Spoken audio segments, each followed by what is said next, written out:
अस्सलाम वालेकुम दोस्तों, ये देखें आज हम आपके लिए तितर का जो चिक्स है, काला तितर का जो बच्चा है वो आपको पहचानने का सही तरीका बताएंगे। बहरहाल ये पहचान करने के काफ़ी सारे तरीके हैं, वो भी किसके हैं, सभी लोगों के बने बना है कि इस तरीके से चेक होता है बच्चा, इस तरीके से चेक होता है।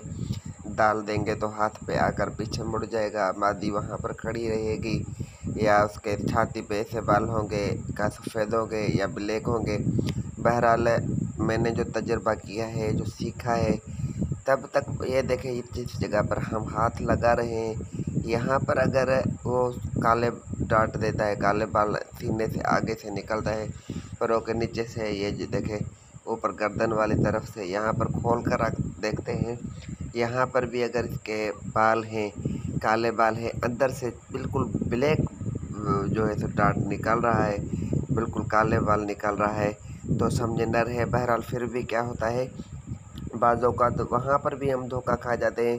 फिर जैसे ये थोड़ी इनकी उम्र बढ़ती है, थोड़ी उम्र ज़्यादा होती है, तो नरों से मादियों से नर आ जाते हैं। ये देखें, और इसके सीने की तरफ से भी हम चेक कर रहे हैं। बहरहाल सभी ये पेंतरे हैं, धोखे हैं, अगर लग गया तो बिस्मिल्लाह, ना लगा तो कोई भी मसला नहीं। ऐसे ही मेरे साथ भी हुआ है।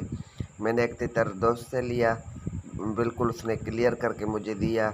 मैंने भी देखा, मुझे भी नर ही लग रहा था, 2-4 दोस्तों से और भी चेक कराया तो नर था। मैंने दिया एक दोस्त को, रशीद भाई को, तो वहाँ पर जाकर वो मादी बन गई।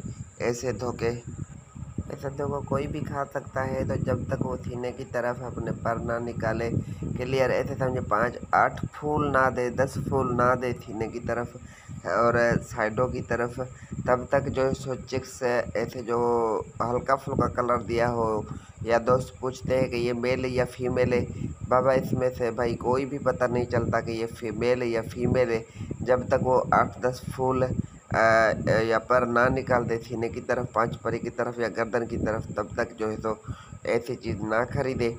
और ये इन्फॉर्मेशन और वीडियो अगर अच्छी लगे तो वीडियो को लाइक और चैनल को सब्सक्राइब करना ना भूलें, क्योंकि मैं रियल करके आपको दिखा रहा हूँ।